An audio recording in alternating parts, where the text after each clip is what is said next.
Bienvenido, Jesús Octavio. Adelante con su presentación, por favor. El trabajo que titulo para presentar a ustedes lleva por nombre Saberes Comunitarios en la Nueva Escuela Mexicana. Y sobre esto me pregunto, ¿epistemologías del sur para su estudio? Eh, la presentación la dividiré en tres partes muy breves, espero que sean así. En la primera tiene que ver con la contextualización de lo que es la Nueva Escuela Mexicana, ya que es en este escenario en donde abordaremos los siguientes elementos. El siguiente tiene que ver con una introducción brevísima sobre lo que son las epistemologías del sur. Y finalmente, el tema que a mí me gustaría simplemente dejar sobre la mesa y que algunos de ustedes se muestren interesados hacia él para que comience a lo mejor un poquito de discusión sobre el mismo, ¿no? Entonces, la primera diapositiva es la nueva escuela mexicana. NEM. La nueva escuela mexicana es pues la educación oficial impartida por el Estado. Y al ser la educación impartida por el Estado, cada vez que cambia la educación oficial cambia. Entonces sus cambios son relativamente rápidos y aquí cabría preguntarnos si estos cambios realmente representan un progreso, un beneficio o simplemente obedecen a criterios ideológicos del gobierno en turno. La nueva escuela mexicana publicó pues su plan de estudios en el año anterior y problematiza en parte lo siguiente, que es la especialización del conocimiento, fragmentación del conocimiento. ¿A qué se refiere con esto? A que el objeto de conocimiento que pretende alcanzar o atender la nueva escuela mexicana, según su crítica, al volverla especialista o al volverla objetiva, en otras palabras, positivista, la fragmenta y esto no permite que el alumno aprenda de manera integral el conocimiento, ¿no? O que el docente no enseñe de manera integral lo que pretende enseñar, sino que solamente enseñe una parte de esto. Esto según la nueva escuela mexicana desde la especialización. También se ven problematizados algunas formas de alcanzar este objeto, sus metodologías o algunas formas de registro, ¿no? En cuanto a metodologías, por ejemplo, metodologías se discuten si son o deben de ser cuantitativas, cualitativas, si debe de registrarse de manera anecdótica o de manera usando otro tipo de parámetros. ¿Qué propone para solucionar este tipo de problemas la nueva escuela mexicana? Su propuesta es, por lo menos, lanzar dos tipos de saberes. Uno de ellos tiene que ver con los saberes científicos, o sea, básicamente los experimentales o el control de variables, y el otro sería el saber ordinario, el saber que sabe la gente por el día a día, por lo que intuye, por lo que experimenta de manera subjetiva personal, ¿no? Entonces, tengamos presente estos dos tipos de saberes, los científicos y los ordinarios o de la comunidad. ¿Desde dónde es que hacen esta propuesta? Lo hacen desde diferentes marcos teóricos y filosóficos. Uno que ha tenido ya bastante presencia en los diferentes modelos y planes de estudio es el humanismo, seguido también del constructivismo y últimamente en este último plan de estudios las epistemologías del sur. Juntos todos estos hacen más o menos pues un eclecticismo, por lo menos en cuanto ya considero yo curioso y que merece muchísima atención para abordarlo, ¿no? ¿Cuál es el objetivo de la nueva escuela mexicana? Generar nuevas formas de enseñar y aprender. ¿Por qué? Porque de alguna manera rechaza las leyes y principios del aprendizaje que ya se saben, que aquí yo me cuestiono si realmente se saben o se ignoran, porque pretender simplemente porque sí, generar nuevas formas de enseñar y aprender sin considerar si lo que ya tenemos funcionan, creo que es pues un propósito que no considera lo que ya se sabe, ¿no? Los antecedentes previos. Aquí rescato una cita de la SEP, que es parte del el perfil de egreso que establece para los estudiantes. Los estudiantes dicen que indagan para explicar qué, los hechos y situaciones, con fundamento en los dos saberes que antes mencioné, los científicos y los comunitarios. Aquí no dice la nueva escuela mexicana si un saber tiene más valor que otro, simplemente dice que el alumno va a ser capaz de utilizar estos dos saberes al finalizar un periodo o un nivel. Pero aquí yo encuentro conflictivo creer que estos dos saberes distintos por su naturaleza van a ser coherentes. Entonces aquí hay un problema que hay que señalar y que podríamos poner en duda. También dice un concepto importante es el concepto de decolonialidad inclusiva, que tiene que ver con la tomar en cuenta los saberes ancestrales, comunitarios, culturales. A eso se le llaman ellos decolonialidad. Y por aquí añado una cita que dentro de tantas cosas no logro comprender del discurso de la nueva escuela mexicana, que se opone al pensamiento único universal que parte de una visión eurocéntrica, patriarcal y heterosexual. Lo agrego porque de repente este tipo de visiones de las epistemologías del sur utilizan términos que no termino por comprender y también me gustaría que me retroalimentaran sobre esto, ¿no? En cuanto a las epistemologías del sur, como marco filosófico, rescato la cita de Boaventura de Sousa, que es un pionero, es el pionero pues de estas epistemologías y una figura central en este movimiento. En un texto dice, entiende por epistemología del sur el reclamo de nuevos procesos de producción y valoración de conocimientos válidos, científicos y no científicos. O sea, volvemos hacia lo que dice la NEM. Hay dos clases de conocimientos, dos clases de saberes, los científicos y no científicos, pero en ningún momento se pone uno por encima del otro. Bueno, en algunos puntos, de hecho, se pone el conocimiento no científico como por encima, como tratando de empoderarlo. Y creo que los criterios que utilizan para empoderarlo no son del todo, por lo menos, objetivos, pero igual me gustaría que esto se metiera a discusión. ¿De dónde surgen las epistemologías del sur? Surgen de lo que se hace llamar teoría crítica, que surge al interior de lo que también se llamó Escuela de Frankfurt por allá de 1960. Las epistemologías del sur no son una epistemología, sino son una metáfora que representa con sur las poblaciones, comunidades, culturas que han sido rezagadas, rechazadas, excluidas de las partes culturales burguesas, llama según Boaventura de Sousa, ¿no?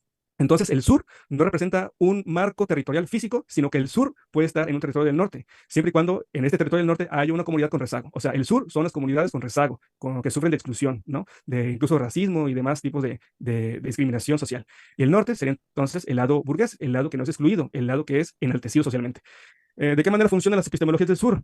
Funcionan de dos formas, dice Boaventura de Sousa. Por la ecología del conocimiento, que tiene que ver con no distinguir de manera relevante qué se conoce y qué se ignora. Porque conocer, pues es lo que no se ignora, e ignorar es lo que no se, lo que ignorar es, perdón, eh, lo que no se sabe, ¿verdad? Entonces, él, por lo menos entre conocer y no conocer, no distingue gran relevancia. Así que alguien que conoce en menor medida algo, para él tiene la misma veracidad, la misma calidad de verdad que alguien que conoce más acerca de algo. Por así decirlo, él no distingue entre quién tiene mayor formación sobre un objeto de estudio o sobre un fenómeno o sobre un hecho o una situación. Él considera que ambos tipos de conocimiento son conocimientos válidos e integrales. Que yo añado una duda ahí, que quizá no todo conocimiento es realmente tan valioso como otro según sus objetivos. Por ejemplo, la medicina obviamente se va a preferir un conocimiento que otro, ¿no? Aquí también se menciona colonialismo. Perdón, me faltó otro elemento que es importante para las epistemologías del sur, que es el de traducción intercultural. ¿En qué consiste esto? En hacer hermenéutica diatópica, dice Boaventura de Sousa, que es comparar las experiencias culturales que tienen diferentes grupos, ¿no? Y que a partir de esta comparación uno puede llegar a ciertos hallazgos significativos o importantes de cómo funciona la realidad.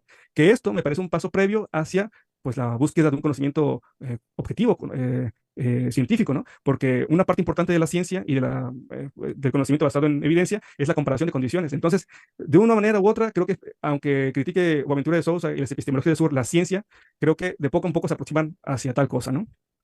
Colonialismo, dice esos autores y estos sujetos, que colonialismo tampoco es un concepto físico territorial, sino que se refiere a colonialismo como que un grupo de académicos posean el pensar en la mente, la reflexión de otros, a través de influirlos con la producción que estos hacen. A esto le llama él colonizar, ¿no?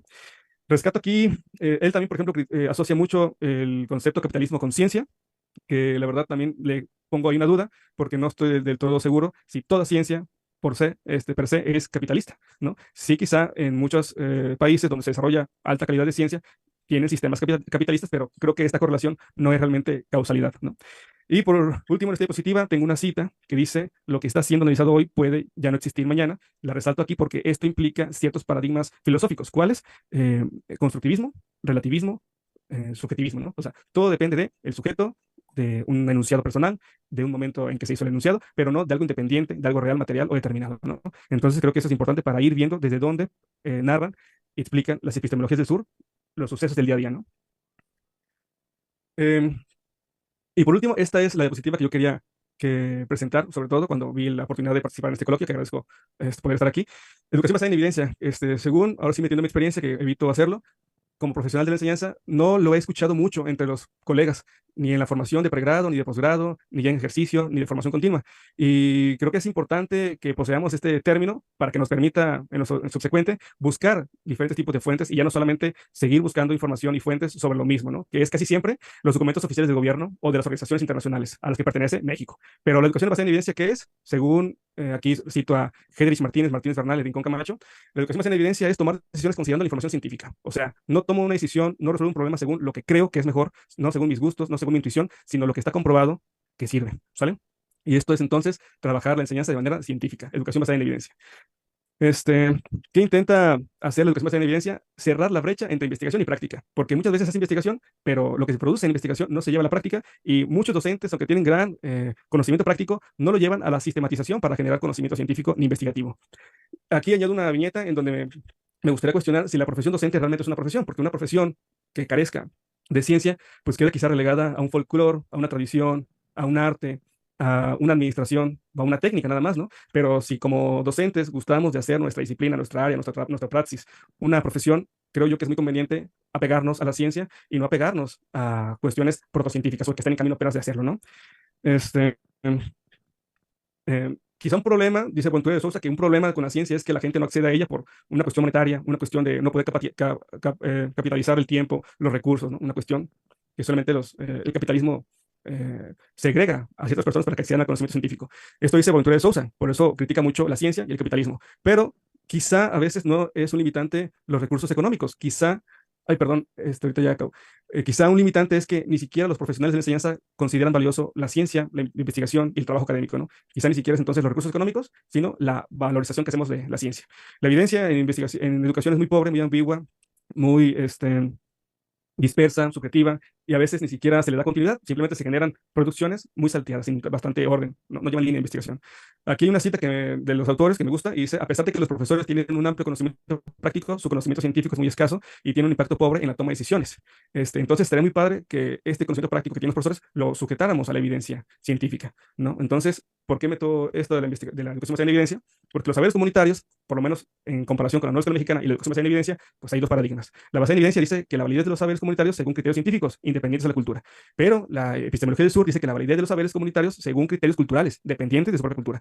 Entonces, creo que los saberes comunitarios se pueden valorar, considerar importantes, seguir practicándolos, no olvidarlos, pero desde la ciencia y no suponerlos más eficaces y eficientes que el conocimiento científico, ¿no? Creo que es un problema que requiere discusión y que a lo mejor la óptica sobre cómo adoptarlos nos ha llevado a adoptar no solamente cómo valorar los saberes comunitarios, sino tomar en cuenta epistemologías que nos han desviado de la disciplina científica que buscamos hacer de la profesión docente, ¿no?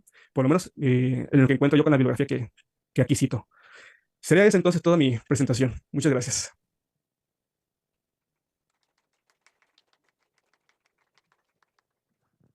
Muchas gracias, Jesús Octavio, por su disertación. A continuación, abriríamos un espacio de 5 minutos para preguntas respecto al tema expuesto o bien sus comentarios.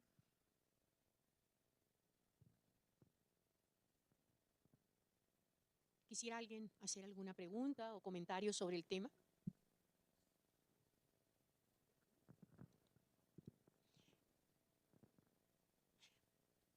¿Podrían dejar por lo pronto allí la diapositiva? Sí, ahorita pasamos a la otra. Sí. ¿Nadie? Bien. Pasaríamos antes a la siguiente presentación, no sin agradecer a Jesús Octavio el hacerse preguntas. El hacerse preguntas en el quehacer docente es fundamental para poder modificar la práctica, para poder solucionar problemáticas que se presentan en el aula. Y los profesores tenemos la posibilidad de utilizar ya sea métodos cuantitativos, métodos cualitativos o complementarios. Creo que es interesante la búsqueda que Jesús Octavio hace respecto a planteamientos relacionados con la decolonialidad. Es decir, en estos momentos donde el modelo neoliberal ha tenido resultados prácticamente desastrosos, no solo en México, sino en el mundo, tendremos que preguntarnos desde América Latina cómo poder generar efectivamente ciencia, pero también cómo enriquecer el conocimiento científico con ese otro tipo de saberes tradicionales, locales, comunitarios, que son igualmente válidos, y eso lo plantea Boaventura, sobre todo en una sociedad occidentalizada como la nuestra, donde se ha impuesto un pensamiento único. En ese sentido, me parece que estas preguntas que Jesús Octavio se hace son necesarias y sobre todo rescataría esta preocupación por poner a la otredad frente, ¿no? Y, digamos, hacer énfasis en la necesidad del diálogo, de la retroalimentación. Jesús Octavio, muchísimas gracias. Nos quedamos con sus preguntas. Lamentablemente, el tiempo que tenemos siempre en los congresos, en los coloquios, es limitado, pero me parece que es fundamental que día a día nos preguntemos, ¿no? Muchas gracias y bueno, Gracias, hasta pasaríamos luego. hasta luego a la siguiente ponencia.